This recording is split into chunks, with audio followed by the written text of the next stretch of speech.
Chers amis, tout d'abord, je voudrais remercier l'équipe de Beth Midrash Yosef Rai qui assure ce soir la technique. C'est mes étudiants, mes élèves, et j'en suis fier parce que ils ont formé un Beth Midrash à Marseille depuis plusieurs mois.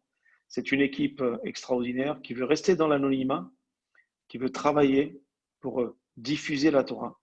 Et Dieu seul sait qu'ils en sont déjà à plus de entre 200 et 300 cours déjà diffusés de par le monde. Et je tiens à les remercier. Je leur souhaite vraiment tout le meilleur dans tous les domaines. Amen. Ce soir, chers amis, j'ai choisi tout d'abord vous dire que ce Dvar Torah, je voudrais le dédier à ma sœur Ruth Bat Chassiba, que je souhaite une réfoua chez les mains. Elle sort de clinique maintenant, elle est en convalescence pour plusieurs semaines et je lui souhaite vraiment, vraiment une fois chez les mains. Elle a toujours été mon soutien et maintenant c'est à mon tour de l'être. Donc voilà, je voudrais vraiment que ce cours sensibilise à Kadosh Baruch Hu pour lui envoyer une réfoua chez les mains. Ainsi, je pense à tous les malades qui se trouvent de par le monde, juifs ou non juifs, qui puissent retrouver la santé et qu'on sorte un petit peu de ces épreuves que nous vivons au quotidien en ce moment. Chers amis, j'ai choisi un sujet extrêmement difficile. C'est une question. La problématique est la suivante. Il est où le bonheur? Sacrée chanson, sacré titre. Le bonheur est quelque chose qui veut tout dire et rien dire en même temps. Le bonheur est quelque chose qui est complètement confus, flou, qui veut dire pas mal de choses et qui veut rien dire en même temps, et qui interpelle au quotidien une personne à un moment où elle commence à devenir un petit peu consciente et elle est à la recherche de ce bonheur-là. Est-ce qu'elle l'atteint ou pas? Elle ne le sait pas, elle ne le saura jamais. Mais tout ce qu'on peut dire, c'est qu'on va essayer ce soir ensemble d'essayer d'amener des éléments de réponse. Vous donner une réponse à cette question, ce serait trop prétentieux de ma part. Mais quoi qu'il en soit, on va essayer un peu de creuser ensemble, partager un moment ensemble de réflexion sur ce sujet. Et chacun partira tout à l'heure, à l'issue de ce cours, avec un enseignement ou avec un message qui pourra, on va dire, l'aider à trouver un peu le bonheur dans sa vie ou à l'aider peut-être à combler un manque, à combler quelque chose qui peut-être qui lui manquait ou à compléter un enseignement déjà précédemment donné, enseigné par d'autres enseignants. Pour commencer, le sujet de qu'est-ce que le bonheur peut nous apporter? Est-ce que le bonheur a-t-il une définition? Je vais vous amener quelques définitions données par plusieurs psychologues et par plusieurs philosophes. Avant de commencer, il est où le bonheur? Il faudrait peut-être définir qu'est-ce que le bonheur. Alors, le premier sens que je pourrais donner, le bonheur, c'est un état heureux de bien-être, tout simplement. Bien-être, ça veut dire simplement, c'est un être vivant, un être apprenant, qui va être bien, qui va se sentir bien, et par là même va devenir heureux, va se ressentir heureux. Et donc, les synonymes ce terme, c'est l'euphorie, la joie, la sérénité, la satisfaction, le bien-être, la gaieté, le ravissement, le contentement, l'allégresse, l'extase et la félicité. On voit ici un mot qui m'interpelle personnellement, que je voudrais relever, parmi toutes ces définitions qui ne vont pas trop nous intéresser toutes, mais il y a un mot qui rejaillit, qui se met à la lumière parmi ces autres mots, c'est le contentement. Vous savez que le contentement est traité dans une Mishnah qui se trouve dans la Mishnah Avot, qui dit Ezo Ashir Asamer Behelko. La plus grande richesse qu'on peut ressentir, qu'on peut avoir, qu'on peut posséder dans ce monde, c'est de se suffire de ce qu'Hachem nous a donné. C'est ce qu'on appelle se contenter de ce qu'Hachem nous a donné. Alors, est-ce que se contenter, le contentement, veut dire acquérir le bonheur ou aller vers le bonheur? C'est une question qu'on se pose et c'est peut-être une piste de réflexion que nous allons creuser tout à l'heure. Le deuxième sens que je pourrais donner au bonheur, c'est que le bonheur peut se traduire par une chance. Il y a des gens qui sont très bien dans ce monde, qui n'ont pas de chance, qui vont tomber par exemple sur une femme ou sur un homme vraiment catastrophique, et qui vont passer une vie vraiment de martyr ou de catastrophe, comme vous avez des personnes qui ne vont pas réussir dans leur parnassa, dans leur vie professionnelle. Vous avez d'autres personnes qui ne seront pas tellement dans la mérite, mais pourtant, ils mériteront dans ce monde d'avoir quelque chose d'extraordinaire et vivront un certain bonheur, entre guillemets, qui nous paraîtra bonheur, mais qui peut-être ne le serait pas pour eux. Et bien entendu, il y a une troisième définition qui est curieuse. et qui va véritablement à l'encontre de l'esprit de la Torah et qui en même temps, cette définition du Larousse rejoint un petit peu, on va dire, ce que nos Chachamim nous enseignent. Le mot qui est dit dans Larousse, c'est que pour eux, le bonheur, c'est un hasard favorable. Qu'est-ce que le hasard favorable? Le hasard favorable, c'est comme quelqu'un qui, pour lui, s'est tombé du ciel, mais il était là, lui, au bon moment et au bon endroit. Nous, on appelle ça l'ashgacha d'Akadosh Baruch Hu. C'est-à-dire que même chez les goïms, être dans le bonheur, c'est quelque chose qui ne peut pas venir par hasard.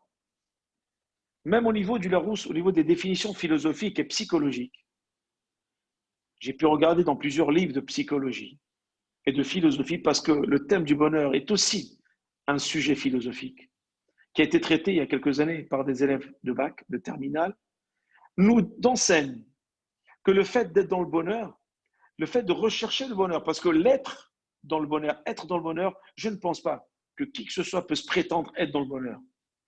Mais je pense que être dans ce cheminement de bonheur, aller tendre vers un certain bonheur, c'est un hasard favorable qui veut dire Ashgaha d'Akadosh Baruch Hu. C'est-à-dire que finalement, Mina Shamaim, Akadosh Baruch Hu a fait que cette personne est née sous une bonne étoile. C'est synonyme, par exemple, de chance qu'on peut donner. La chance veut dire réussite, veut dire un bienfait, une aubaine, un avantage, une fortune. Et le sens numéro 3 qu'on peut donner au bonheur, et là, je voudrais amener une notion vraiment purement psychologique. C'est que le bonheur, c'est une, on va dire, notion psychologique ou physiologique relative à un état constant de plénitude. C'est un état de contentement, c'est un état d'enchantement, c'est un état de bonheur, c'est-à-dire un bonheur entier, inconditionnel, stable, satisfaction aussi de ses enfants, de son épouse, de son mari, satisfaction de sa vie et surtout satisfaction physique ou morale. Je suis satisfait de ma femme ou de mon mari physiquement, ou je suis satisfait moralement de lui parce que j'ai des discussions avec lui, j'arrive à partager quelque chose qui est différent, qui a de la hauteur par rapport au quotidien, et donc par là même, je sens un certain bonheur par rapport à cela. Certaines personnes, vous savez très bien que le bonheur est une notion totalement subjective. Et non seulement elle est subjective, mais aussi relative. Ça veut dire quoi? Ça veut dire, finalement, chacun a sa définition. Chacun a son approche de ce qu'est le bonheur. Chacun a son regard sur le bonheur. C'est-à-dire que ma définition à moi, mon vécu à moi, ne sera pas le même que celui de mon prochain ou de mon voisin. Ça veut dire que lui, il se contentera d'un certain bonheur, moi je me contenterai d'un autre bonheur qui ne me suffirait pas par rapport à mon voisin, parce qu'il me faudrait plus, parce que mon contentement est différent de celui de mon voisin. D'où on revient à la Mishnah de Avot, Ezo Hashir Asamer Abechelko. Et nous allons revenir en filigrane sur le mot contentement, parce qu'il me faudrait une dizaine de séances pour expliquer les différentes facettes du bonheur. Mais simplement, j'essaie d'aller d'une manière assez rapide à des raccourcis pour arriver à mon objectif et faire et définir ce qu'est le bonheur aussi selon la Torah dans un deuxième temps. Donc, je me contenterai de rester sur le terme contentement. Bien entendu, il n'en existe pas de définition claire et unanime du bonheur, bien entendu. Un psychologue très connu qui s'appelle Abraham Maslow nous disait qu'il considère que certaines personnes sont plus aptes que d'autres à atteindre le bonheur. Pourquoi? Parce qu'elles sont capables de régler leurs problèmes concrets du quotidien et qu'elles ne cherchent pas à fuir la société. Elles ne cherchent pas à fuir non plus les normes de la société ou les normes qui régissent la société. Je m'explique. Ça veut dire que moi, mon bonheur à moi, c'est de ne pas fuir les problèmes, c'est de les régler, de me confronter, de rejoindre les problèmes et de les prendre de face. C'est ce que nous dit la Torah d'ailleurs. Qu'est-ce que ça veut dire l'itgaber banisyonot? Ça veut dire que tu dois surmonter tes épreuves. Il n'y a pas marqué tu dois fuir tes épreuves. Il n'est pas marqué tu dois contourner tes épreuves. Il est marqué, ça veut dire l'itgaber. Et à plusieurs reprises dans la Torah et dans nos commentateurs, on parle beaucoup de surmonter. C'est ce que nous disons d'ailleurs lorsque la Torah a été donnée sur le mont Sinaï au Béni Israël, et marqué Veihan Shama'am Negedaha. Le peuple s'est installé là contre la montagne. Pouvons-nous nous installer contre une montagne? Pas du tout. La montagne représente d'un point de vue psychologique et métaphorique un problème, représente un empêchement de passage, un empêchement d'aller de l'avant et une gêne qui ne me permet pas de regarder ce qu'il y a derrière. Donc, j'ai plus de vision lointaine sur ma vie. Je ne peux pas projeter certaines choses. Je ne peux pas installer un sens à mon existence qui sera parsemé de projets. Parce que l'existence même est un ensemble de projets, est un ensemble de buts à atteindre, d'objectifs à atteindre. Et que finalement, que si je n'ai pas d'objectif, je n'ai pas de sens à mon existence. Si je n'ai pas de sens à mon existence, il est où le bonheur alors? Donc, fuir la société et ses dogmes, c'est quelque part de la lâcheté et fuir le problème pour retrouver un autre de l'autre côté. Finalement, fuir les problèmes ne résolvent pas les problèmes. Finalement, si je veux fuir les problèmes pour pouvoir trouver le bonheur, malheureusement, le bonheur, je ne le trouverai jamais au bout du chemin. Je vous donne un exemple simple. On travaille toute l'année, les personnes travaillent toute l'année pour quelques jours de vacances en été. C'est une spécialité. Quand je vais à Paris, c'est surtout ce que je vois. On travaille pour les vacances, pour 15 jours de vacances. En métro, boulot, dodo, pour 15 jours de vacances. Arrivent les vacances, on veut du bonheur. On va très loin pour le chercher, ce bonheur. On va prendre des billets pour aller à l'autre bout de la planète.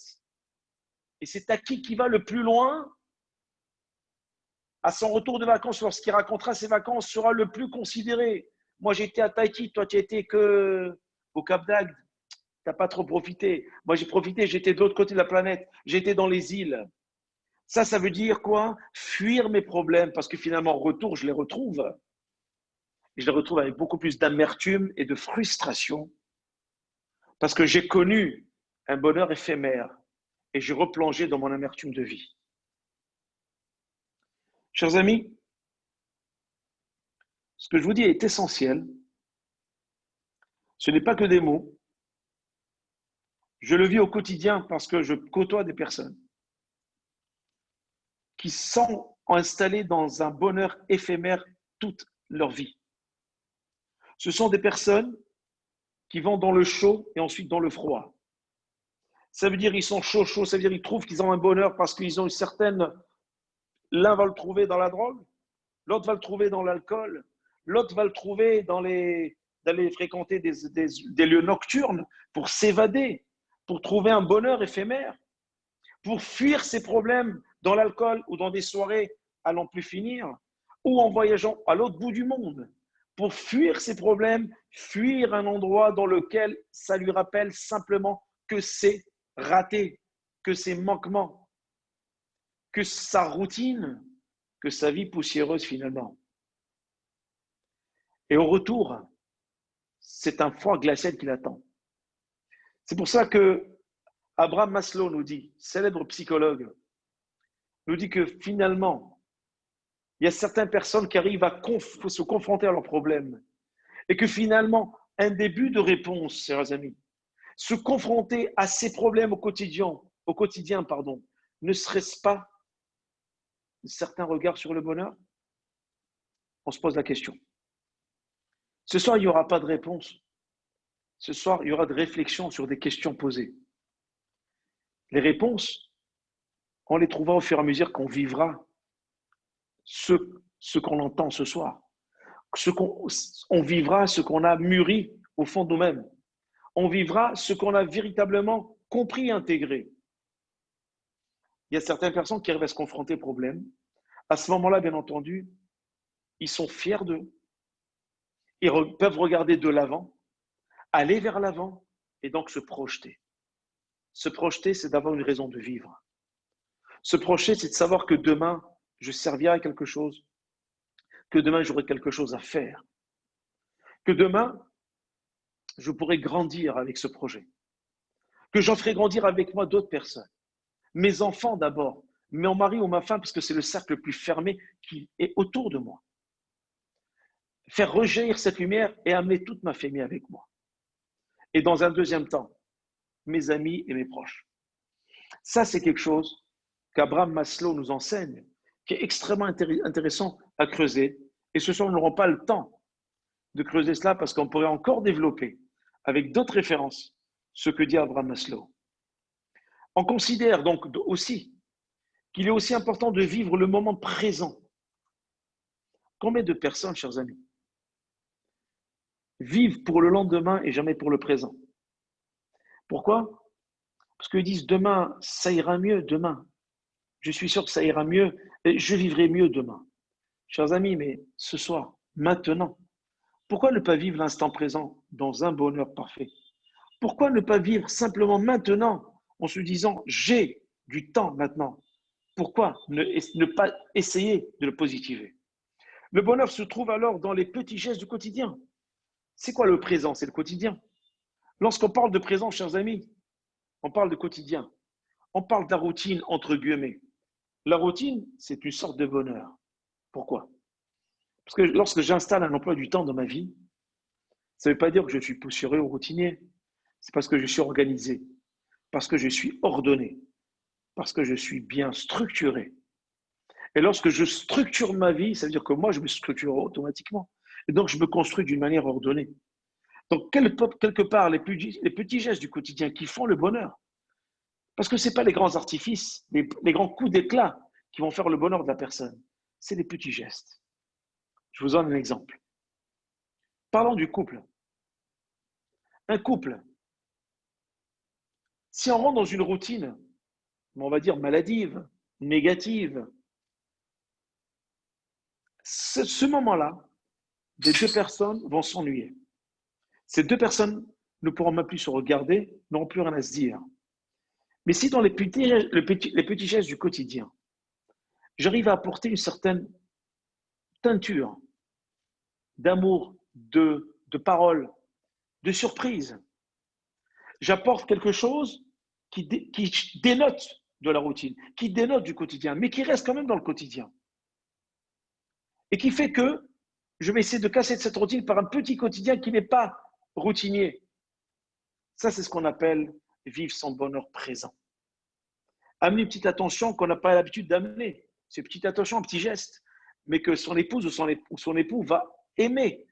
Au-delà de ce que c'est le petit geste qui va être retenu. Ou bien dire des mots qui vont apaiser. Parce que n'oublions pas, la sérénité fait partie du bonheur. La satisfaction fait partie du bonheur.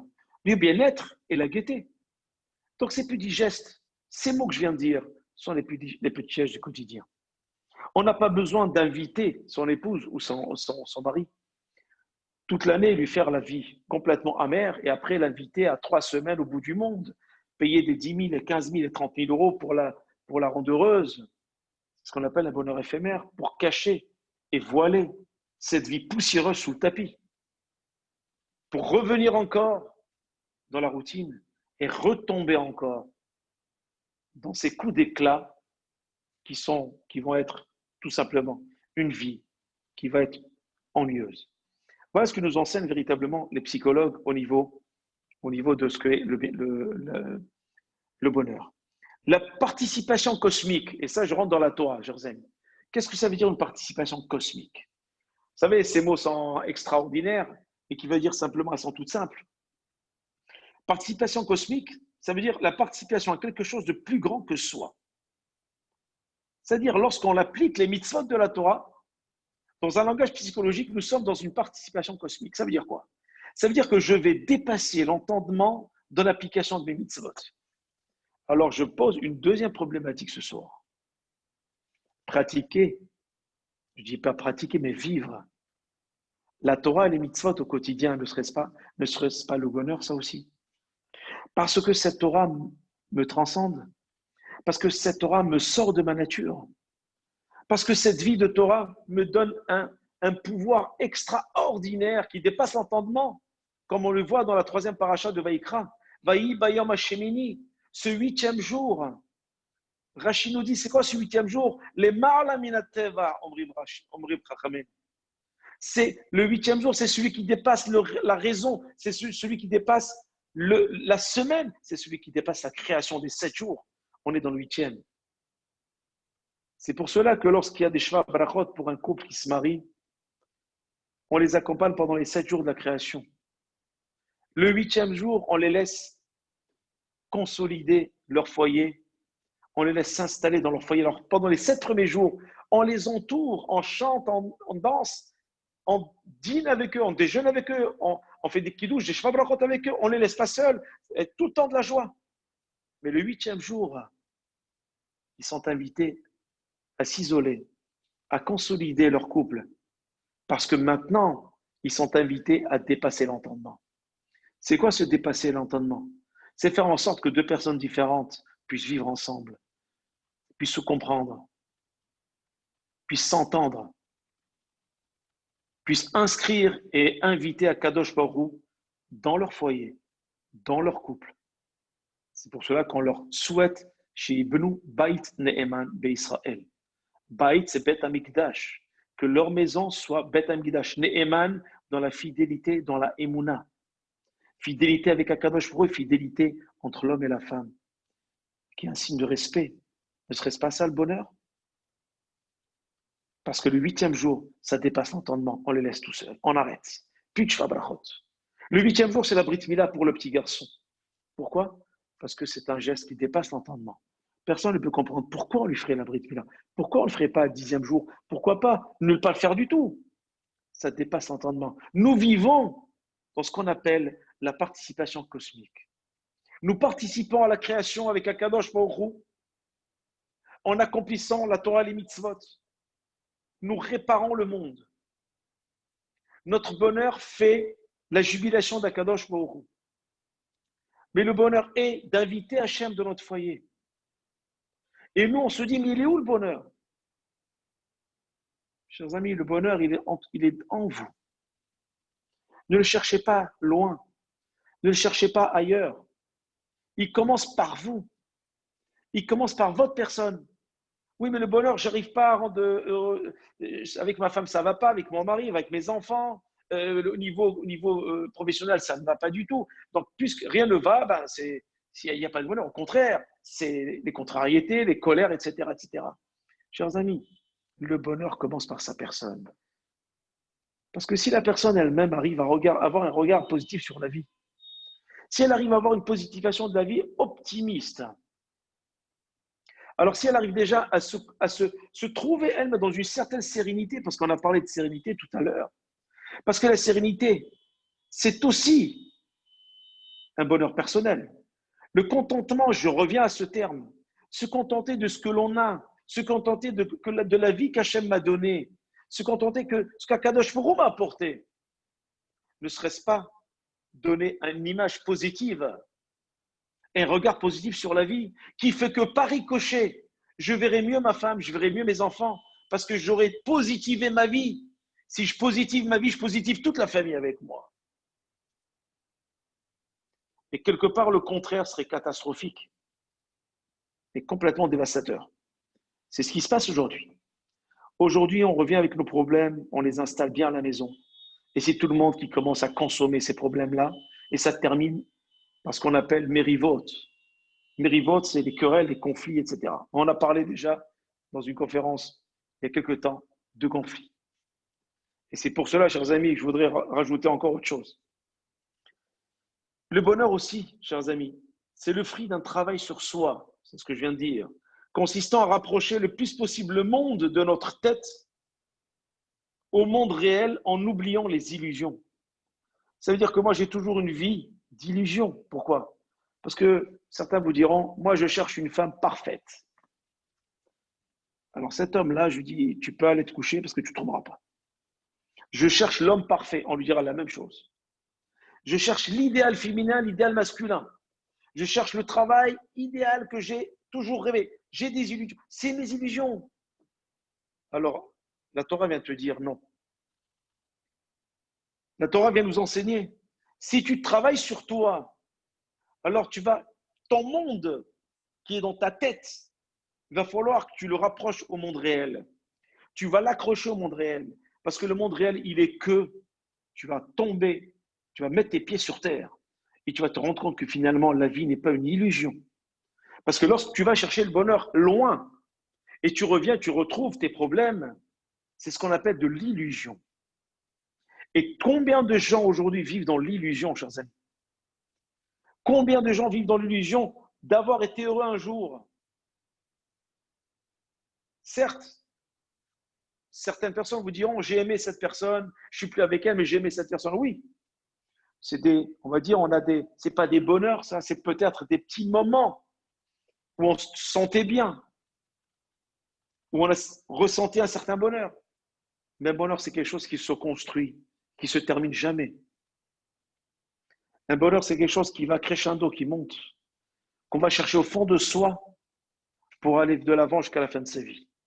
C'est pas quelque chose qui a un temps et qui disparaît. Sinon, ça devient de l'illusion. Selon maintenant, ça c'est ce que je viens de dire, c'est Abraham Maslow qui rejoint, bien entendu, plusieurs écrits de la Torah. Je voudrais vous rapporter une autre référence et ensuite je rebondirai sur le regard de la Torah. La deuxième partie va être intéressante parce que là, on va plonger dans le regard de la Torah. Selon Épicure, je pense que tout le monde connaît Épicure, c'est le philosophe et psychologue, nous dit que le bonheur ne se trouve en aucun cas dans l'excès. Celui-ci étant la source de souffrance. Il y a des gens qui veulent retrouver leur bonheur dans l'excès. Ça veut dire quoi? Ça veut dire qu'ils vont essayer de faire des choses, mais d'une manière incommensurable. Ça veut dire je vais essayer d'épater la galerie en faisant des tas de choses, et finalement, il y a tout le rideau se ferme. Ou bien rentrer dans une illusion de bonheur, dans l'excès, et être complètement perdu dans la vie. Celui-ci est en source parce que cela est source de souffrance. Il s'agit d'agir avec sobriété tout le temps, selon Épicure, et prudence. Sinon, c'est la douleur qui nous attend. La clé du bonheur, chers amis, pour conclure sur ces définitions, réside dans la connaissance de ses propres limites. Si j'arrive à connaître mes limites, à ce moment-là, je suis sûr d'être heureux. Le Rachamim nous l'enseigne. Il y a marqué dans Pirkei Avot, Assez Seyag la Torah. Ça veut dire quoi, Assez Seyag la Torah? Ça veut dire mets des barrières à la Torah. C'est-à-dire que même la Torah te demande de ne pas être dans l'excès. Mets-toi des limites. Quelqu'un qui fait une teshuva dans l'excès, quelqu'un qui rentre dans la Torah d'une manière désordonnée, vous verrez que c'est une personne qui va projeter une Torah qui va être négative. Une Torah qui ne sera pas la vraie Torah. Ce ne sera pas Torah Temet, Torah Moshe le Sinaï.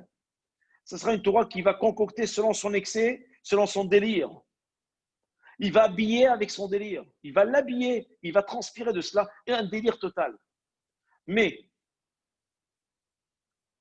s'il arrive à rentrer dans la Torah crescendo, comme j'en ai parlé pour le bonheur, lentement mais sûrement par étapes, à ce moment-là, cet homme-là sera dans la raison et dans une Torah logique et joyeuse qui va lui procurer un certain bonheur à travers la Torah et qui devra avoir un complément avec un bonheur matériel.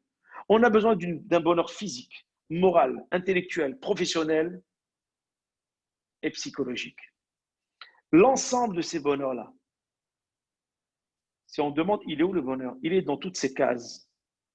Mais avant toute chose, on doit d'abord se découvrir. On doit d'abord travailler sur soi. C'est ce qu'on appelle Avodat Hamidot. C'est ce que nous disent nos sages. Dans Pirkei Avot, dans la Mishnah et dans la Gemara Brachot, il est marqué Avodat Hamidot est quelque chose d'extrêmement important. Parce que si je ne me travaille pas soi-même, je ne peux pas savoir quel chemin emprunter pour aller vers le bonheur. Je ne peux pas comprendre. Je ne peux pas avoir la lumière. Et c'est une mitzvah assez d'être Bessimcha. Il y a marqué dans le psaume 100, quand vous a demandé, que nos chachamim m'ont demandé de lire 10 fois par jour, je l'ai lu un peu par-ci par-là, c'est le psaume 100 de David Ameller, Kouf, Mizmor Letoda. il est marqué là-bas, Ibdou et Hashem besimha. Servez Hashem avec simha. La simha, c'est un élément du bonheur. Mais pas la simha dont on parle, la joie éphémère ou la joie dépravée qu'on peut entendre ici et là, quand vous avez des gens pendant le nouvel an qui cassent des abribus, qui se saoulent la tête et qui commencent à faire des bêtises ou qui prennent plein de décibels dans les oreilles jusqu'à 5 et 6, 7 heures du matin. On ne parle pas de cette simra. On a bien compris. Je vous parle du simra shmimit, je parle du simra spirituel qui nourrit notre neshama, qui nourrit notre famille, qui apporte une sérénité, une plénitude que l'on ressent et qu'on n'arrive pas à définir, mais que l'on ressent. C'est cette simra qu'Hachem nous a demandé. Et c'est une mitzvah ta'aseh. Alors, nos sages posent une question puissante.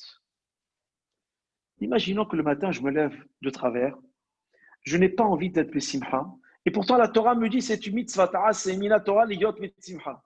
Et c'est une célèbre chanson reprise par plusieurs groupes aujourd'hui religieux et qui sont d'intimes, surtout les Nahman Meuman. Mitzvah gedola liyot besimcha tamid. C'est une mitzvah importante, grande mitzvah, d'être besimcha tamid, tout le temps, en permanence. Ça veut dire qu'il n'y a pas un moment où j'ai le droit d'être triste. C'est une mitzvah.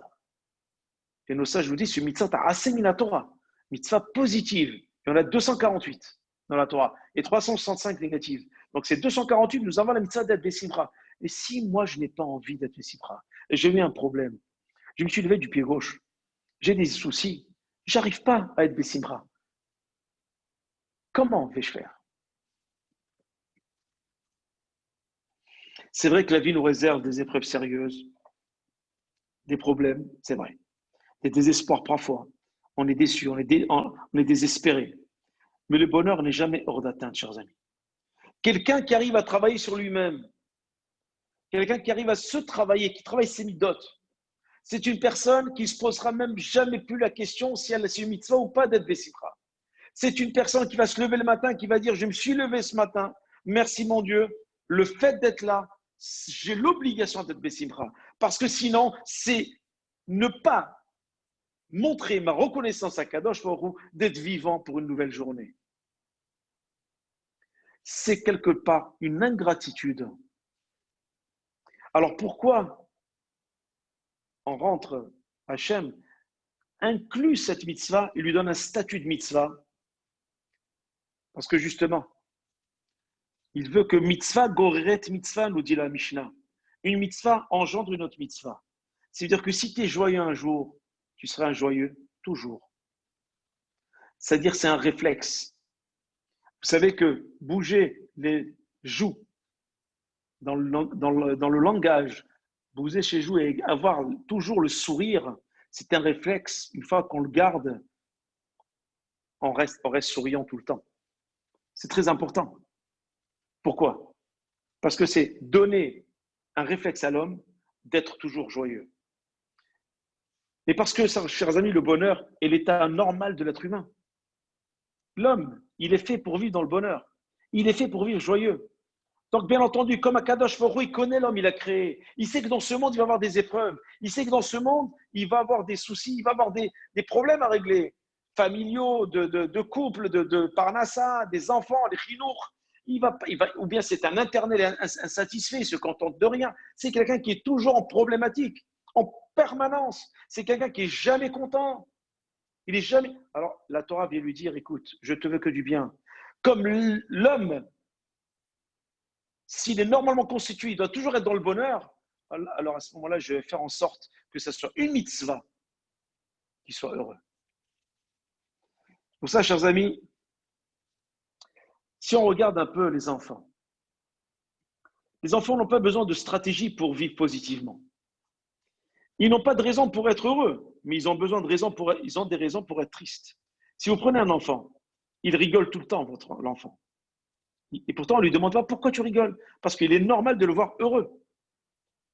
Par contre, si un enfant pleure, on lui dit, mais qu'est-ce que tu as, qu'est-ce qui ne va pas? Et pourtant, lorsqu'on le voit très heureux, on ne lui demande pas pourquoi tu es heureux. On ne lui demande rien. Parce qu'on sait qu'un enfant, par définition, il est toujours heureux. Il ne peut pas être malheureux. Mais lorsqu'il pleure, on est étonné, on est choqué, on lui pose la question, pourquoi tu pleures? Qu'est-ce qui ne va pas? Et lorsqu'un enfant est en joie, on ne lui demande même pas pourquoi tu es joyeux. On ne lui demande pas pourquoi tu es heureux. Pourquoi? Parce qu'un enfant, il est naturellement heureux. C'est dans le naturel humain. Et puis, à un certain moment de la vie, les choses changent. Nous grandissons, nous devenons plus exigeants lorsqu'on commence à grandir. On devient plus difficile à contenter et nous perdons la satisfaction enfantine. Encore une fois, on perd le contentement. À force d'être, pourquoi? Parce qu'à force d'être éprouvé par les déceptions, par les épreuves, par la vie, par les problèmes de Parnassa, les problèmes de Rhino, nous ressentons qu'il nous faut une raison d'être heureux. La différence est qu'un enfant n'est pas encore conscient de lui-même. Voilà pourquoi il est libre d'être heureux, parce qu'il n'est pas conscient de lui-même. Par contre, c'est que lorsque nous grandissons que nous devenons plus conscients de nous. Et lorsque nous devenons conscients de nous-mêmes, alors à ce moment-là, nous devenons beaucoup plus égoïstes. Et nous avons des inquiétudes, des intérêts, des désirs insatisfaits et des rêves non réalisés. Nous devenons amers, nous devenons contrariés et contrariants et difficiles à vivre. Et automatiquement, c'est boule de neige. Aucun d'entre nous ne peut dire honnêtement qu'il a tout vraiment. Aujourd'hui, personne ne peut dire j'ai tout. Le seul qui a dit j'ai tout, chers amis, le seul qui a dit j'ai tout, c'était Yaakov Avinu. Yaakov Avinu, c'était le seul qui avait dit j'ai tout. Il a dit Yesh li kol. Et Esav lui a répondu Yesh li rav. Voilà un rachat, comment il est. Chez le rachat, il n'est jamais dans le bonheur. Il n'est jamais contenté. Yesh li rav, c'est-à-dire j'ai beaucoup, mais j'ai pas assez. Alors que Yaakov Avinu lui a dit Yesh li kol, Achi. C'est-à-dire quoi Yesh li kol? J'ai tout. C'est-à-dire que je n'ai besoin de rien. Akadosh Baruch Hu, ce qu'il m'a donné, c'est bien. Ça, c'est Israël. Ça, c'est les bénis Israël. Ne serait-ce pas la clé, peut-être, du bonheur? Encore une cinquième question qui reste en suspens et qui va nous nourrir notre réflexion. Parce que personne ne peut dire honnêtement qu'il a tout. Personne ne peut dire honnêtement, j'ai un iPhone 10, je voudrais le 12, je voudrais le 13, je voudrais le 14. Personne ne peut dire, j'ai véritablement tout. Pourquoi? Parce qu'on ne se contente jamais de ce qu'on a. À un moment ou à un autre de notre vie, on a certainement dit, je voudrais, je voudrais, je voudrais. Bien sûr, on a toujours des rêves, mais le contentement, on ne l'a toujours pas. Pourquoi? Parce qu'on a été aigri par les problèmes, par les épreuves. Alors que l'enfant qui n'est pas conscient, il est naturellement heureux. Et c'est lorsqu'il est malheureux qu'on se pose des questions. Mais pourquoi tu es malheureux? Qu'est-ce qui t'arrive? Qu'est-ce qui passe? Mais lorsque l'homme est heureux, on lui pose la question, mais qu'est-ce qui t'arrive? Tu es heureux aujourd'hui? Mais lorsqu'il est contrariant, il est mcheneuf, comme on dit à Los Angeles. Quand il est mcheneuf, il est maouche, comme on dit. On dit, ah, celui-là, il est tout le temps comme ça, il y a toujours des histoires. Parce qu'on est dans un monde d'histoires. On est dans un monde où on s'affirme par des cris, par la violence et par la grossièreté et la vulgarité. Parce qu'on est dans un monde d'apparence où plus on est différent, plus on est considéré, et plus on affirme notre différence, on s'habille différemment, en se flagellant le corps par plein de choses, par des tatouages et autres, pour montrer qu'on est différent. Mais finalement, c'est pour combler le manque de bonheur que nous faisons cela. Nous voulons être différents parce que ce que nous sommes est catastrophique. Donc, je vais être quelqu'un d'autre. Donc, pour être quelqu'un d'autre, il faut que je me mette des boucles d'oreilles partout, dans le nez, dans la tête. Il faut des tatouages de la tête aux pieds. Il faut que je mette des cheveux qui soient rasés de tous les côtés, rouge, noir, orange, bref. Il faut que je sois habillé en jean troué. Sinon, parce que m'habiller avec taille de katane et pantalon normal, je ne trouve pas le bonheur parce que le problème, c'est qu'il n'a pas travaillé sur lui-même. Donc, à partir de là, il va chercher le bonheur ailleurs, mais il ne le trouvera jamais parce qu'il ne sera jamais contenté, il ne sera jamais satisfait. Ce raisonnement, chers amis, c'est ce que nous vivons, c'est ce que vous vivez autour de vous, ce que vous voyez autour de vous, chers amis, tout le temps. Il n'y a qu'à sortir pour voir les spécimens rares, enfin rares, sont beaucoup plus fréquents aujourd'hui, qui se baladent dans les rues. Aujourd'hui, c'est la différence qui fait la mode, c'est le paraître qui fait la mode. Je dirais même, c'est le contraire. C'est alors qu'une personne est normale, heureuse, qui est dans un certain bonheur, qui dénote dans une société qui est la nôtre aujourd'hui. Parce qu'aujourd'hui, ces gens-là que je viens de citer, qui essaient de trouver une doubleur de personnage puisque la leur ne leur convient pas, sont des gens qui s'adonnent à des bonheurs éphémères. La drogue, la musique, la tue-tête, etc., etc. Ou à d'autres vices pour combler. Et finalement, tout cela, c'est aller vers le haut pour redescendre d'une manière rapide et s'écraser au sol. C'est pour cela, chers amis, un enfant n'est pas ennuyé il n'est pas ennuyé parce qu'il lui manque l'enfant. Non, parce qu'il a tout. Le manque de confiance de soi des enfants permet à l'enfant lui-même d'apprécier la vie et d'être heureux. Je dirais même qu'aujourd'hui, si je peux pousser la réflexion un peu loin, je dirais même qu'aujourd'hui, on devrait retourner un petit peu à l'inconscience de notre enfance, à revenir à avoir un petit peu moins de conscience en soi et oublier par là même les soucis et ne pas être conscient qu'on a des soucis. Et si on arrive à faire ce travail, à ce moment-là, il ne restera que le bonheur, il ne restera que la vie, il ne restera que ce qu'on dit, la joie. Plus nous sommes préoccupés par notre propre bonheur, plus celui-ci nous échappe. C'est ce qui se passe aujourd'hui. Aujourd'hui, on recherche un bonheur. Tout le monde vous le dit. Je veux ci, je veux ça, je veux à tout prix acheter ça. On vous le dit avec un acharnement, avec une rage. Et j'entends ça. Je l'entends tous les jours. Il faut à tout prix que j'aille là. Là, il y a le confinement. Je voulais partir aux Caraïbes, je voulais partir là. Tu verras quand ça va finir. Il faut que je fasse le monde entier. Parce que là, je suis triste. Mais comment peux-tu être triste aujourd'hui? Tu es sorti du confinement vivant. Tu es sorti du confinement en bonne santé. C'est ce que je disais dans ma communauté Shabbat dernier, où on a rejoint la synagogue. On a dit c'est un bonheur de retrouver la synagogue au bout de 2 mois et demi d'absence et d'être en bonne santé et de fêter notre retour ensemble. Qu'il est agréable et qu'il est bon d'être ensemble, d'être frères. Mais dès que nous faisions abstraction de ce que nous attendons et que nous nous concentrons sur ce qui est attendu de nous, le bien que nous pouvons faire pour les autres plutôt que le bien que nous pouvons obtenir pour nous-mêmes, à ce moment-là, notre joie enfantine rejaillit et nous voilà heureux dans le bonheur. Je m'explique, et ça, c'est la clé. Et ça, je pense qu'il faudrait le retenir parce que c'est très important.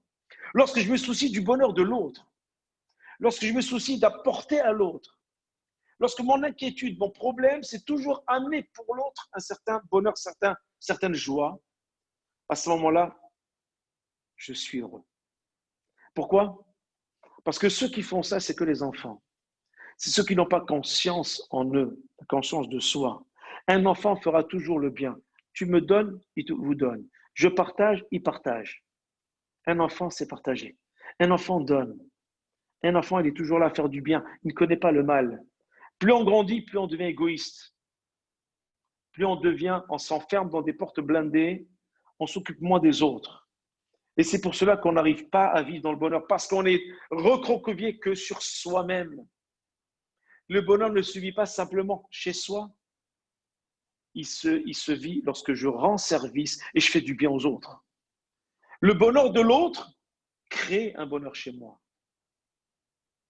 C'est cela, chers amis, que la Torah nous enseigne. Le bonheur ne nous attend pas quelque part à l'extérieur. Non. Il est à l'intérieur de nous. Il est au fond de nous-mêmes. C'est simplement notre neshama, c'est notre âme. C'est vous dites tous les matins, Elohai neshama shenatatabi teorai. Tu me l'as rendu, ma neshama. Le fait que tu m'as rendu ma neshama, je suis déjà dans le bonheur le plus total, je me contente déjà de ça. Comment puis-je ne pas me contenter de la vie que tu m'as rendue? Comment puis-je me contenter d'autre chose si tu ne me rends pas ma vie? Donc si tu m'as rendu ma vie, j'ai tout. Yesh li kol achi, Yaakov qui dit à Esav, Yesh li kol achi. J'ai tout, mon frère. Et Esav qui a tout pris, qui a tout dévasté le monde. Qu'est-ce qu'il dit à son frère? Yesh li rav, j'ai beaucoup, mais j'ai pas assez. Rachid nous dit, Yesh li rav, aval eli maspi. J'ai pas suffisamment. Et pour cela, chers amis, j'arrive au volet de la Torah maintenant. Il y a une Mishnah dans la Mishnah Avot, et ça, vraiment, je Je trouve que c'est super important. Rabbi Yochanan avait 5 élèves. Il y avait des centaines d'élèves, mais il avait 5 élèves qui étaient extrêmement forts et puissants dans la Torah. Et ils vont divulguer la Torah à leur tour. Alors, Rabbi Yochanan qui pose la question à ses élèves. Le premier s'appelait Rabbi Eliezer, Rabbi Yoshua, Rabbi Yossi, Rabbi Shimon et Rabbi Elazar. Il leur pose la question, comment vivre dans le bonheur dans ce monde? Pirkei Avot, simple. C'est des Mishnayot qu'on apprend en classe de CM2 et qu'on traduit. Mais si on rentre un peu plus dans la rhétorique, on verrait qu'il y a quelques secrets qu'on pourrait étudier ensemble ce soir et qui pourraient vous donner une piste un petit peu de réflexion qui vont vous aider à avancer vers le bonheur. Rabbi Yochanan, il pose la question à ses élèves. Rabbi Eliezer lui dit, le bonheur pour moi, le bonheur pour moi c'est Aïn Tova. Pour moi c'est quoi? C'est Aïn Tova. Ça veut dire quoi le Aïn Tova? Ça veut dire un bon œil. Le Maharal de Prague, tout le monde a entendu parler du Maharal, c'est un livre extraordinaire, il a écrit plusieurs livres extraordinaires, explique que l'œil est l'organe le plus actif, que le fait de positiver le regard amène au bonheur. Car en voyant les gens positivement, comme on l'a dit tout à l'heure, on nous permet non seulement nous de devenir meilleurs, mais de développer le bien qui est en nous. Parce que lorsque je pense du bien de l'autre, l'autre commence à penser que puisqu'il pense du bien de moi, donc je suis bien. Donc ça m'encourage à avancer dans le bien. Ça veut dire que non seulement j'ai fait une mitzvah d'avoir un bon regard sur lui, mais en plus, je l'ai encouragé à avoir confiance en lui, comme quoi il est bien et qu'il doit continuer sur ce chemin-là. Et c'est ça qui est extraordinaire. Voilà, ça c'est d'après Rabbi Eliezer. Ça pour lui, c'est le bonheur. Rabbi Yoshua, il dit non, c'est pas une tova. Il dit chaver tov, d'avoir un bon ami. Alors, le Maharal de Prague aussi, j'aime bien ce commentateur assez intéressant. Le Maharal de Prague explique qu'en effet, le bonheur est impossible seul. Je peux pas. Je peux pas être tout seul. Je peux me travailler tout seul, mais je peux pas être dans le bonheur tout seul. C'est pour cela que le mariage est une mitzvah. Parce qu'il faut que je trouve avec qui partager mon bonheur, et à qui donner dans un vase communicant aller-retour un bonheur. Parce que le bonheur, c'est le partage. C'est la possibilité de se connecter à quelqu'un d'autre. Ce bon ami, ce Havertor peut être sa femme, peut être ses enfants, mais il vaut mieux que ça ne soit qu'une personne de la famille. Mais ce qui est beaucoup mieux, c'est que ça soit une personne extérieure à la famille. Pourquoi? Pour qu'il y ait un acte d'extériorisation. C'est encore mieux. Mais vous avez remarqué que la femme doit être une épouse, mais doit être aussi une amie. C'est aussi la clé du bonheur. Ça veut dire quoi une amie? Ça veut dire délirer avec elle, rigoler avec elle. Et aussi, ou avec lui, partager ses problèmes, essayer de trouver un conseil. Et non pas se dire, écoute, moi je veux parler avec des amis, toi tu as une case, tu es dans une certaine case, mais mes amis, c'est-à-dire je la sors de ma vie dans ce domaine-là. Et que ça reste simplement, je l'intègre simplement dans ma vie conjugale. Non, une amie, une épouse, c'est d'intégrer dans l'ensemble des paramètres de ma vie. Faire en sorte qu'elle fait partie de ma vie. Quand des gens vous disent ma femme ou mon mari fait partie de ma vie, ce n'est pas des mots. Faire partie de sa vie, ça veut dire c'est une amie, c'est une épouse, c'est tout. C'est ça qui est extraordinaire. Et dans le Maharal de Prague, il explique aussi que le bonheur spirituel passe par un chaver tov. Parce que contrairement à ce qu'on pourrait penser, le véritable bonheur implique une capacité de sortir de soi. Et on ne peut sortir de soi que si on donne à un ami. Que si on est capable de donner au point où on ne se soucie pas de son bien-être, mais on se soucie que du bien-être de l'autre. Ça rejoint ce que j'ai dit tout à l'heure, que les psychologues ont dit qu'ils ont tiré de la Torah. C'est pourquoi, chers amis, nous dit le Maharal de Prague, c'est pourquoi que même les gens qui ne sont pas très religieux ou dont la Torah, le mot religieux ne plaît pas, mais on va le dire parce que c'est ce qu'on comprend en général dans les cercles intellectuels, même c'est des gens qui ne sont pas religieux, ces gens-là aiment faire partager. Ils aiment partager ce qu'ils ont. Regardez, vous avez des gens qui ne sont pas du tout dans la Torah, mais ils sont dans la tzedaka à outrance. Pourquoi? Parce que ça leur procure un certain bonheur. Voilà, chers amis, pourquoi nous passons maintenant à Rabbi Yossi. Rabbi Yossi nous dit, non, c'est ni un bon œil, c'est ni un bon ami, c'est Shachen Tov, un bon voisin. Pourquoi? C'est-à-dire là, Serge Ami, Rabbi aussi veut nous faire comprendre quelque chose au sens large du terme. Il va beaucoup plus loin. Aïn Tova, Aïn, elle est vraiment dans son corps. Haver, c'est quelqu'un qui est ensemble. Shachen, c'est quelqu'un qui est un peu plus loin. C'est peut ne pas être mon ami, mais c'est mon voisin. D'accord? Donc, si c'est un voisin, ça veut dire que finalement, je vais vivre en communauté comme on le faisait avant au Maroc, en Algérie, en Tunisie, faire en sorte que les familles s'entendent, que chacun apporte à l'autre. Vous savez que le bonheur, c'est aussi lorsque au Maroc, en Algérie, en Tunisie, quelqu'un recevait du monde à la maison et lui demandait, tu sais, je reçois du monde à la maison ce soir, pourrais-tu me prêter ta cocotte minute, je dois cuisiner pour 10, j'en ai pas à la maison, on lui prête, après on discute, passe-moi le sel, passe-moi l'huile, et on se fait passer d'appartement en appartement des choses. Ça, c'est aussi, chers amis, le bonheur. Ça, c'est Shachen Tov. Rabbi Shimon nous dit non. La sagesse, c'est celui qui anticipe les problèmes. Ce n'est pas celui qui résout les problèmes. Le sage, c'est celui qui anticipe les problèmes. Qu'est-ce que veut nous dire Rabbi Shimon? Il veut nous dire ici qu'une personne ne peut être capable de voir ce qui va se passer que si elle est capable de sortir d'elle-même, de ses réactions immédiates. Donc, ce qu'elle doit faire, c'est essayer de prévenir une situation. C'est-à-dire, si je vois quelqu'un qui est dans la souffrance, je vais essayer de prévenir une situation pour qu'il ne tombe pas dans cette souffrance. Aider l'autre pour essayer d'anticiper des problèmes. Je vois que cet homme-là va glisser, je vais l'aider avant qu'il glisse. Il ne va jamais comprendre que je l'ai sauvé d'une glissade parce que je l'empêcherai d'y arriver. Mais Rabbi Shimon nous dit ça, c'est le bonheur. Parce que là, je n'ai pas simplement donné, je n'ai pas simplement conseillé, je n'ai pas simplement vu quelqu'un positivement, mais je lui ai évité un désastre. C'est encore plus haut. C'est un rang au-dessus. Et Rabbi Lazare nous dit, Lev Tov, c'est le cœur, un bon cœur. Vous savez, il y a un postulat dans la Gemara qui dit Rahamana li baba'i. Rahamana li baba'i, ça veut dire Akadosh Baruch Hu demande notre cœur. Il demande que notre cœur soit toujours limpide, que tout ce que nous fassions pour le cœur, avec le cœur, et que tout se passe véritablement de cœur à cœur. Comme on le dit, Dvarim shebaim min halev nirnasim balev. Lorsqu'on dit quelque chose qui vient du cœur, ça rentre dans le cœur de l'autre. Et c'est pour cela que le Maharal de Prague explique Lev Tov de cette manière en disant. Il explique le Maharal de Prague que le cœur c'est une pompe, n'est-ce pas? Elle pompe le sang, qui prend et qui donne. Elle pompe, ça passe, il donne au vaisseau. Et que la clé du bonheur, selon Rabbi Lazare, c'est donc de partager les émotions des autres, ça veut dire leur joie, leur peine, et de leur faire partager les nôtres. Très souvent, chers amis, très souvent, notre relation à l'autre est intellectuelle ou commerciale. Ça veut dire quoi? Il est rare que nous fassions partager nos émotions ou que nous accueillons les siennes vers nous. Et pourtant, Rabbi Lazare nous dit, la relation intellectuelle et commerciale n'est pas suffisante. Il faut véritablement que nous fassions partager nos émotions à l'autre, nous accueillons les siennes, et que la clé profonde du bonheur, c'est ce va-et-vient émotionnel avec les gens.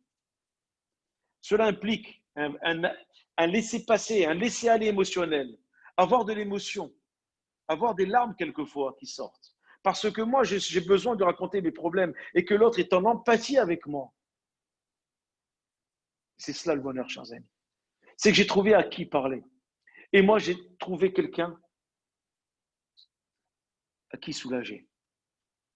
J'ai pu donner de mon temps pour le soulager de ses problèmes. Et lorsqu'on est capable de cela, chers amis, les gens viennent vers nous et donc on a un rapport d'amour. Et c'est cela qui me rend heureux. C'est cela qui fait le bonheur. Apporter du bonheur autour de soi, c'est quoi? Apporter du bonheur autour de soi, c'est être toujours disponible vers les autres. Être toujours à l'affût du recette qu'on peut faire avec les autres. Et pour cela, il faut d'abord se travailler. C'est pour cela, chers amis, on le sait, il y a marqué Zohachir Asamer Behalko. Il y a marqué aussi dans la parashat Kitavo, parashat très difficile, deux parachats très difficiles, la parashat Kitavo et la parashat de Be'er Bechukotai. Dans la parashat Kitavo, il y a marqué 98 reproches. Il ne faut pas dire malédiction, puisque dans la Torah, il n'y a pas de malédiction. Il y en a 100 moins 2. Voilà. Parce que lorsqu'on parle de reproches négatives, il faut parler en moins. Donc 100 moins 2, nous dit Rachamim. 100 moins 2, reproche terrible dans la parashat Kitavo.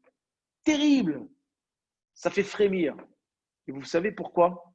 On les a déjà tous vécus. Hein. Destruction du temple, destruction du premier, du deuxième, tous les pogroms qu'on a eus, tous les désastres, les catastrophes qu'on a eus dans l'histoire. Maintenant, ce qui nous attend, c'est que du bonheur. Les attachés. Vous savez pourquoi on a eu ça? La Torah nous dit Tachat asher lo avata et Hashem elokecha besimcha uptov levav. Parce que tu n'as pas servi à Kadosh Baruch Hu avec joie et avec cœur. Chers amis, si je dois conclure ce soir, je voudrais simplement vous dire deux choses. Si on arrive à être toujours, savoir donner, c'est-à-dire avoir du cœur, savoir donner, traverser des émotions, faire passer des émotions, partager, recevoir les émotions des autres, être toujours heureux, comme j'ai dit tout à l'heure, Yivdo et Hashem besimcha.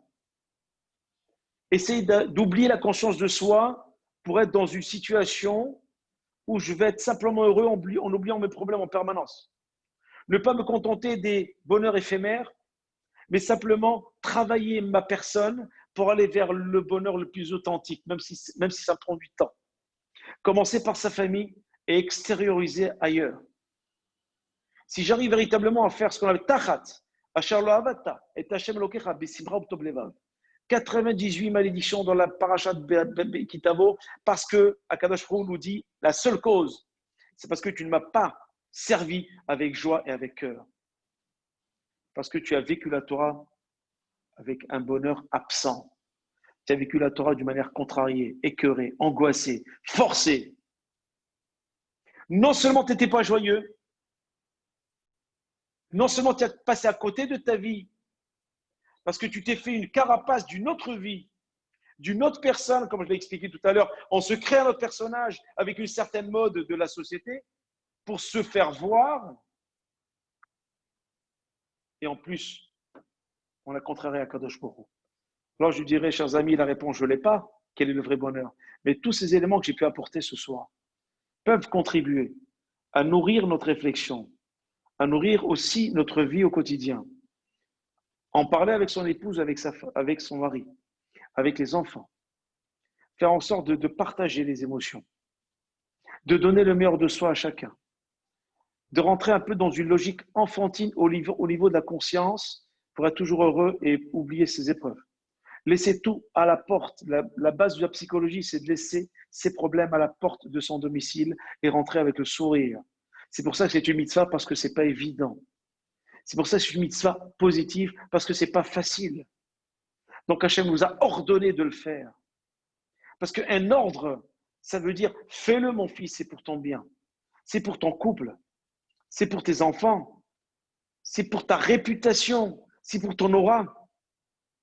C'est pour ton regard sur la vie. » Parce que si tu es heureux, tu auras un visage heureux sur la vie. Tu auras un regard heureux sur les événements. Et si tu as un regard positif, comme nous dit Rabbi Eliezer, Aïn Tova, et si tu as de bons amis, Chaver Tov, et tu as un bon voisin, Shachen Tov, et tu es celui qui anticipe les problèmes pour les uns et les autres, pour les aider à ne pas tomber. C'est ce qu'on appelle Ziko Yarabim. Et si tu as un bon cœur, alors nous avons déjà plusieurs pistes de réflexion, plusieurs chemins qui nous mèneront tous ensemble vers le bonheur que je vous souhaite, de tout mon cœur, et avec grande joie. Bezrat Hashem, qu'Akadosh Baruch Hu vous bénisse et vous protège, et vous mène vers ce bonheur, et vous apporte la sérénité, le contentement, la satisfaction, la sérénité surtout, la joie, la santé, de pouvoir vivre avec vos proches dans le bonheur le plus authentique. Et je ne vous souhaite pas un bonheur total, mais un bonheur qui se construise, qui avance, qui se mûrisse, qui fleurisse et qui vous apporte satisfaction et fierté et qui permet de construire et de porter votre famille avec elle. Et Bezrat Hashem, que vous soyez l'exemple de vos amis, l'exemple de vos familles, l'exemple de ceux qui vous entourent, afin que leur âme Israël puisse mériter très, très prochainement. Bimra biyamenu, binyan bet hamikdash, qu'il apporte à la fois shlema à Ruth, Batrasiba, Ana Ifanala, Bezrat Hashem, qu'il apporte la santé à tous les malades, le mariage à ceux qui ont besoin de se marier, et bien entendu, la consolation à ceux qui ont perdu un être proche pendant ces problèmes. Et je vous souhaite à tous et à toutes une excellente soirée. Et je vous remercie infiniment d'avoir pris le temps de m'écouter. J'espère vous avoir apporté quelque chose ce soir. En tout cas, moi, ça m'a beaucoup construit et ça m'a beaucoup construit d'être avec vous et d'avoir verbalisé pour mieux l'assimiler en ce qui me concerne. Je vous